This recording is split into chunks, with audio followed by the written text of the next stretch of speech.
Hi children, good morning. Welcome back to our chemistry class. In the last class, we learned about Bohr's model.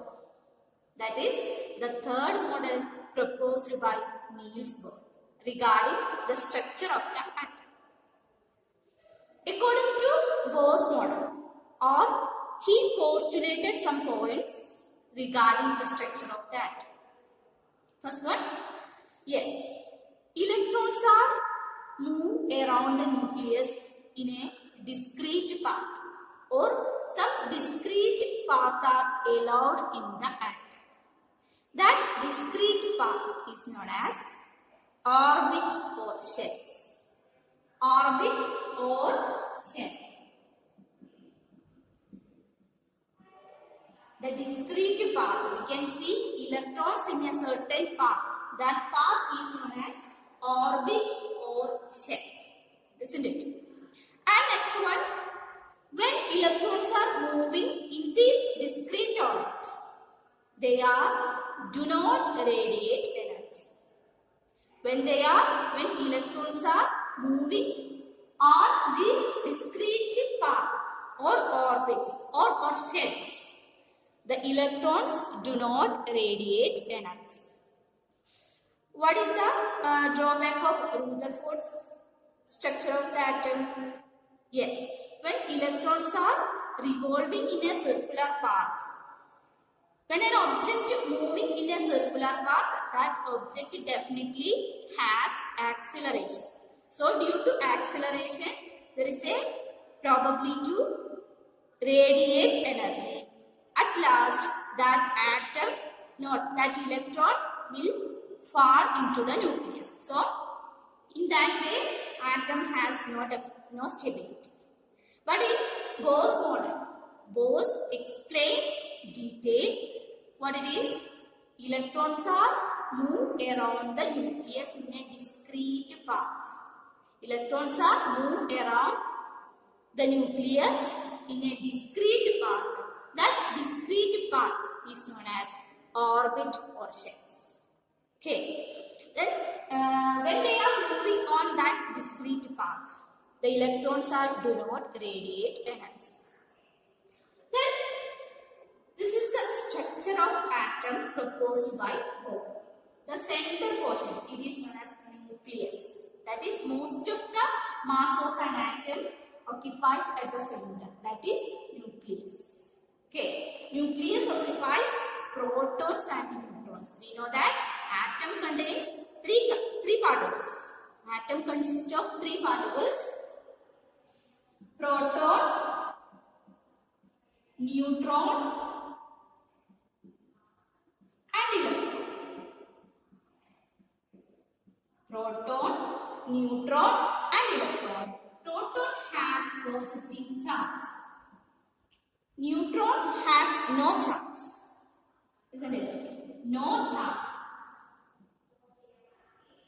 Then electrons have negative charge.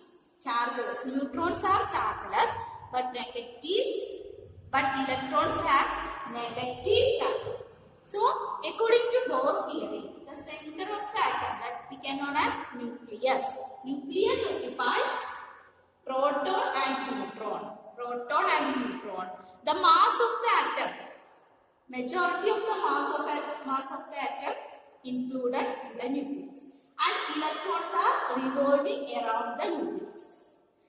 That discrete path, the electrons revolving in a discrete path, that is known as orbit or shell. We can see here many shells or orbits.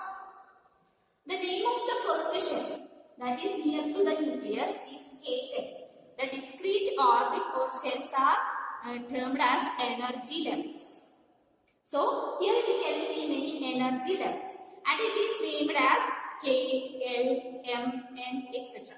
And its number is also 1, 2, 3, etc.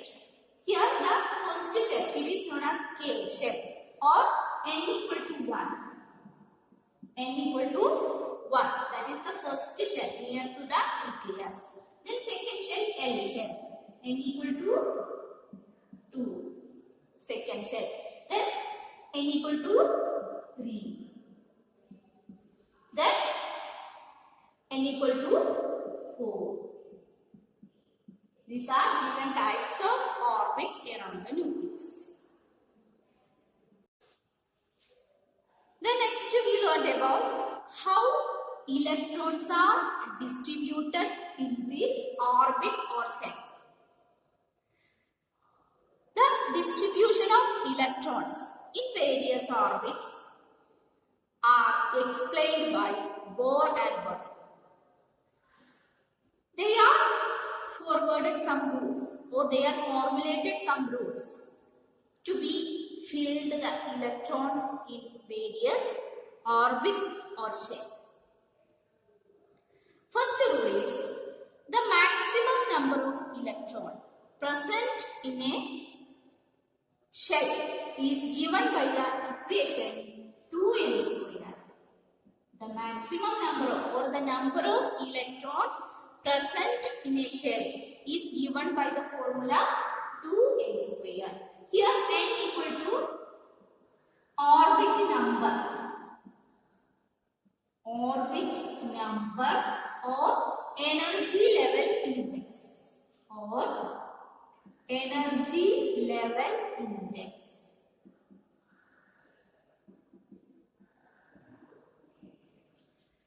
The maximum or the number of electrons present in a shell is given by the equation 2n square. With the help of this equation, we can find out how many electrons are present in each shell. Here n equal to orbit number or energy level index. With the help of this equation, the number of electrons in the first shell, that is K shell. First shell, K shell. How many electrons are present in K shell? Yes, according to this equation, it will be 2 into 1 square. 2 into 1 equal to 2. So, K shell occupies only 2 electrons. Okay. The next one, L shell. That is second shell. That n equal to 2. So, 2 into 2 square. That is 2 into 4 equal to 8. L shell occupies 8 electrons. Then third, M. Third shell is M shell. The 2 into 3 square. That is 2 into 9 equal to 18. In M shell occupies 18 electrons. The next one, N shell. N shell. 2 into 4 square. That is 2 into 16, 32. L shell occupies 32 electrons. So, this is the equation that represents the number of electrons present in each shell. Okay. Then second rule is that the number of or the maximum number of electrons present in the outer shell is 8. The maximum number of electrons present in the outer shell, it will be 8. That is outermost shell. Outermost shell means atoms have different orbits. Okay, they are having varying number of orbits. So, their outermost shell, എല്ലാ ആറ്റത്തിനും അതായത് outermost shell, ഓരോ ആറ്റത്തിന്റെ outermost shell maximum electrons, how many it is?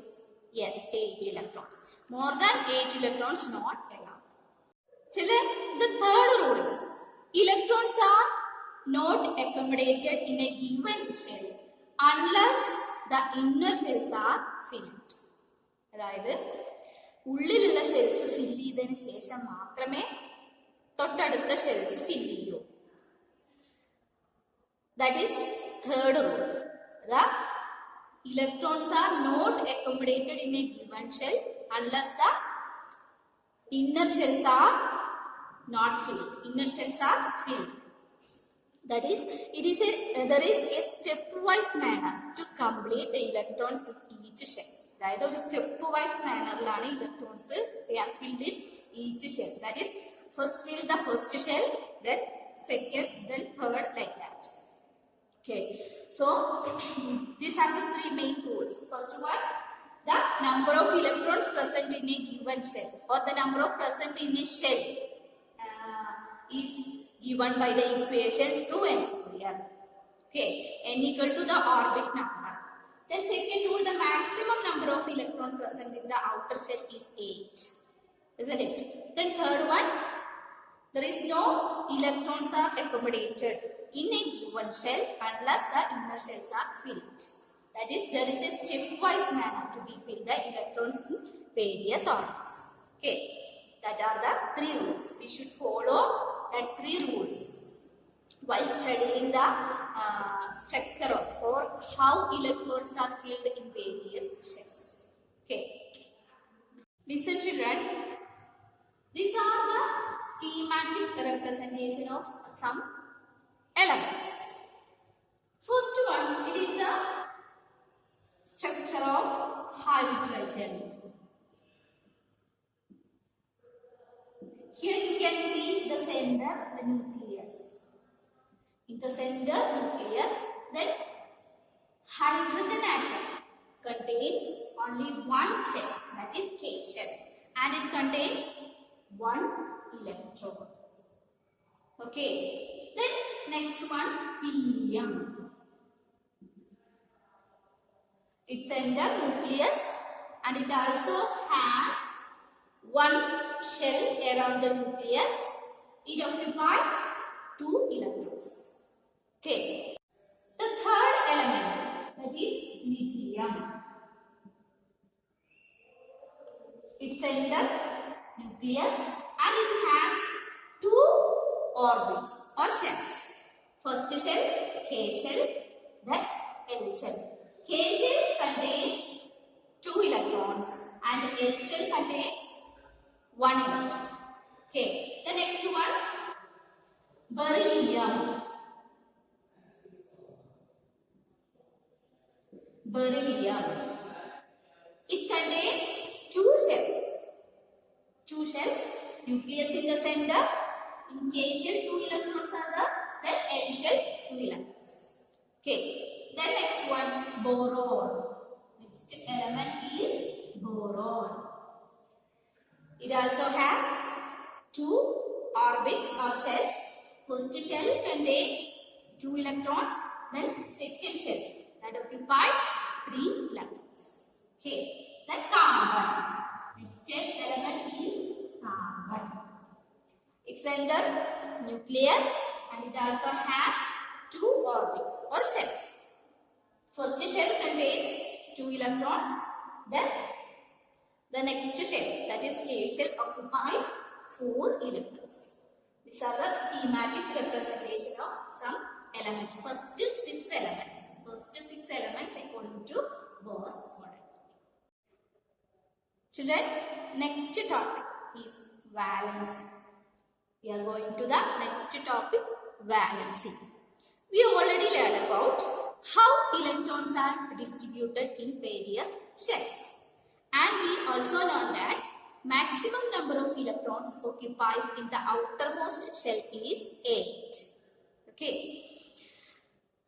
The electron present in the outermost shell is known as valence electron. അതായത് outermost ഓരോ എലമെന്റിന്റെയും outermost shell electrons are known as outermost shellile electrons ne parayna perana valence electrons. Valence electrons. The electron present in the outermost shell of an atom is known as valence electron. ഏറ്റവും പുറത്തുള്ള ഏതൊരു എലമെന്റിന്റെയും ഏറ്റവും പുറത്തുള്ള ഷെല്ലിലെ ഇലക്ട്രോൺസിനെ പറയുന്ന പേര് valence electron. Okay. We know that the maximum number of electrons present in the outermost shell is 8.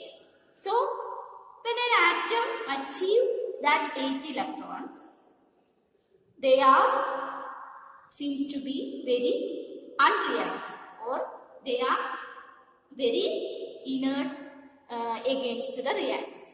അതായത് outermost ഷെല്ലിൽ 8 electrons ഉള്ള എലമെന്റ്സ് ഒക്കെ they are not interested in to participate in chemical reactions. അതായത് അതൊന്നും എന്ത് ചെയ്യില്ല, കെമിക്കൽ റിയാക്ഷൻസിൽ ആക്റ്റീവായിട്ട് participate ചെയ്യുക. they are seems to be lazy or inert. Okay. Example, helium. We know that helium, its outermost shell contains 2 electrons. Okay, 2 electrons. That is, its K shell contains 2 electrons. This is a stable element. It is a stable element because it already occupies 2 electrons. അതായത് hydrogen, ഹീലിയത്തിന്റെ മുന്നേ hydrogen ആണ്. Hydrogen has only 1 electron in their shell and helium also 2 electrons in their shell. ഹീലിയത്തിന്റെ outermost ഷെല്ലിൽ 2 electrons ആണ്. അപ്പൊ അത് എന്ത്, ഈ രണ്ടും എക്സെപ്ഷൻസ് ആണ്, hydrogen and helium. Hydrogen and helium, these 2 elements are exceptional cases because it's not achieve 8 electrons in their outermost shell. അല്ലെ, അപ്പൊ ഇതിന് എന്ത് ചെയ്യാൻ പറ്റില്ല, 8 ഇലക്ട്രോൺസ് ആയിട്ട് ഒരിക്കലും കിട്ടില്ല. ഇതിന്റെ outermost ഷെല്ലിൽ 8 ഇലക്ട്രോൺസ് ഇല്ല. So they are stable when they are having 2 electrons in their outermost shell. അതിന് maximum 2 electrons occupy ചെയ്യാൻ പറ്റും. So helium is a stable element because they already have completely outer shell. അതിന് എന്താണ്, complete ആയ ഒരു outer shell ഉണ്ട്. Okay, so helium is an inert gas. Inert gas. Helium is an inert gas or noble gas because they are very unreactive element. Okay, the next one, helium, neon, another inert gas. Its outermost shell contains 8 electrons. It's the neon, the element has 10 electrons in their shell. It has 10 electrons. Neon എന്ന് പറഞ്ഞാൽ അതിൽ 10 electrons ഉണ്ട്. So first shell, K shell occupies 2 electrons and L shell occupies 8 electrons. So they also got stability because their outer shell contains how many electrons? 8 electrons. So already they are having 8 electrons. That is why they are also an inert gas. Neon. Okay. The next one, argon. It's in argon present number of electron. How many number of electron present in argon? Yes, 18. 18. So 2, 8, 8. These are the distribution of electrons in argon. First shell, K shell contains 2 electrons and L shell contains 8 electrons and its atomic number or it contains 18 electrons. It contains 18 electrons. So within 2 shells they already completed 10 electrons. രണ്ട് ഷെല്ലുമായിട്ട് എത്ര electron complete ആയി? 10 electron കഴിഞ്ഞു. Then remaining only 8 electrons. അല്ലേ, ബാക്കി എത്ര വരിക? 8 electron. So that 8 electrons are occupied in their M shell. Third shell, M shell. So there also we can see a completely filled shell. അതായത് ഏതൊരു എലമെന്റും അത് outermost ഷെല്ലിൽ എപ്പോഴും 8 ഇലക്ട്രോൺ ആക്കാനാണ് റിയാക്ഷൻസിൽ പങ്കെടുക്കുന്നത്. All elements are participated in various chemical reactions for attaining stability. They are attaining stability by achieving 8 electrons in their outermost shell. Isn't it? They are actively participated in various chemical reactions because they want 8 electrons in their outer shell. For that purpose, they are engaged in various chemical reactions. Isn't it? So here already argon got the stability because it already has 8 electrons in their outer shell. Valence shell electrons are how many? Valence electrons are present in argon? 8. So they are also stable. Another inert gas. So from these examples we can understand understand that some elements they are not participated in various chemical reactions because they are already stable. Their valence shell occupies 8 electrons. Exceptional case helium. Helium is valence electron. How many valence electrons are present in helium? Yes, 2. Okay. So these kind of elements do not involve in the chemical reaction. But other elements, they are actively participated in chemical reactions because they want to be stable. Only they are having 8 electrons in their outer shell, then only it will get its stability. So that purpose they are involving in the chemical reactions. Okay. Children, so we can simply say that valency means it is a combining capacity of an element. Valency means just we can say that combining capacity. We will take some examples to learn the valence. Okay. So first one, we know that first element, the hydrogen is the first element. It contains 1 electron. We already drawn the schematic representation of hydrogen. From that we can understand that it contains 1 electron. Then helium, yes, it has 2 electrons in their outermost shell, isn't it? These 2 elements have only 1 shell. In their schematic representation or their atomic structure, it occupies only 1 shell. Hydrogen has 1 electron in their K shell. Helium has 2 electrons in their K shell. Then what about the third element, that is lithium? Lithium has 3 electrons. Lithium has 3 electrons. So its K shell occupies 2 electrons and its L shell occupies only 1 electron. Isn't it? Here K shell occupies only 1 electron. Here K shell occupies 2 electrons. Then the fourth one, beryllium. It has 4 electrons in their structure. 4 electrons. That is, K shell occupies 2 electrons, L shell also occupies 2 electrons. Okay. Then boron. 5 electrons are containing a boron element. So, K shell 2, L shell 3. The next one, carbon. There has 6 electrons. That is, K shell contains 2 electrons, L shell 4 electrons. The next one, nitrogen. 7 electrons. It involves 7 electrons. K shell 2, L shell 5. Okay. The next one, oxygen.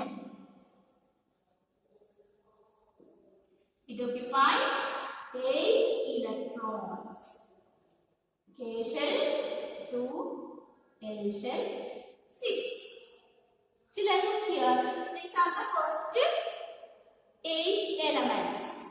First one, hydrogen, then helium, lithium, beryllium, boron, carbon, nitrogen, oxygen. These are the first 8 elements. First we can check about hydrogen. Listen here, hydrogen always try to attain the stability as helium. അതായത് ഹീലിയത്തിന്റെ stability attain ചെയ്യാനാണ് hydrogen. Here hydrogen is the first element. So hydrogen always try to attain the stability of helium. Hydrogen എപ്പോഴും ഹീലിയത്തിന്റെ stability attain ചെയ്യാനാണ് ശ്രമിക്കുക. That is because only 1 electron present in their K shell. So helium is a stable element. It occupies, its K shell occupies 2 electrons. So hydrogen tries to attain the stability of helium. അതായത് K ഷെല്ലിൽ ഒരു electron കൂടി ഉണ്ടെങ്കിൽ hydrogen is stable. The element hydrogen is stable. That is why hydrogen always try to attain the stability of helium. ഇതിന് ഒരു electron കൂടി കിട്ടിയാൽ എന്തായിരിക്കും? ഹൈഡ്രജൻ സ്റ്റേബിൾ ആയിരിക്കും. Okay, so they always try to receive one electron from other element. അതായത് hydrogen reaction, when hydrogen involving a chemical reaction, they always try to attain one electron from other element. അതായത് അടുത്ത എലമെന്റിൽ നിന്ന് ഏതുമായിട്ടാണോ chemical റിയാക്ഷനിൽ പങ്കെടുക്കുന്നത്, they always try to get one electron for its stability, isn't it? So when they are involving in chemical reaction, hydrogen always try to attain one electron. Okay, so the valency of hydrogen is 1 because they are receiving one electron from other element. Then only it will stable. അപ്പോൾ stable ആവാൻ എത്ര electron വേണം? That is, we can just simply say valency. Okay, then here helium, that already stable, so its valency is 0 because they do not need, helium atoms do not need more electrons to stable. That is why its valency is 0. Okay, then what about the third element, lithium? Yes, here K shell already filled, but L shell occupies only one electron. Then how many electrons are they want to stable? എത്ര electron കിട്ടിയാലാണ് lithium stable ആവുക? We already learned that when an outermost shell contains 8 electrons, then only that atom is stable. That is objective. When an atom attaining stability, when they are having a completely filled outer shell, so it will need more than 7 electrons here, isn't it? But it is not possible because that much energy is needed to accept 7 electrons. Lithium 7 electrons വേണമെങ്കിൽ maximum they are need high amount of energy, so it is not possible. So lithium, when they are reacting with other elements, when they are involving chemical reactions, they are lose their 1 electrons with other element. They are ready to give 1 electron. So this 1 electron will share by or give to other elements. In that way they are getting stability. Then it automatically K shell contains 2 electrons, it is stable. That is same as to helium. So here lithium, when the lithium are involving in their chemical reaction, they are losing their 1 electron. Okay, so its valency also 1. Okay, their valency also 1 because they are losing 1 electron. Here hydrogen accepts 1 electron, so their valency is 1 minus. അതായത് accept ചെയ്യാം, അതൊരു വിട്ടുകൊടുക്കലെ positive behaviour, നമ്മൾ ഇന്ന് വിട്ടുകൊടുക്കുന്നതാണ് positive behaviour. So accept ചെയ്യാന്ന് പറഞ്ഞാൽ അതൊരു negative, so we give negative here, 1 minus, that is the valency of hydrogen. Then what is about lithium? Yes, it will 1 plus, that is the valency of lithium. അത് ഒരു electron വിട്ടുകൊടുക്കുകയാണ്, അതിന് stable ആവാൻ വേണ്ടിയിട്ട് they are losing their 1 electron, so its valency is 1 plus. Okay, then what about beryllium? It also same as to lithium because it outermost shell contains 2 electrons. They need more 6 electrons to stable, but that is very difficult for beryllium. More amount of energy to accept that 6 electrons. That is why they are losing their 2 electrons. So its valency is 2 plus. When they are reacting with other elements, they are losing their 2 electrons. Okay. Then what about boron? That also same as to lithium and beryllium. Here 3 electrons are present in their outermost shell. They are losing their 3 electrons to attain stability. So its valency is 3 plus. Okay. such a case because its valence electrons, 4 valence electrons are present in carbon. Two possible ways to attain stability. That is, if they are losing 4 electrons, its valency will be 4 plus. Okay. If they are gaining 4 electrons, its valency become 4 minus. Okay.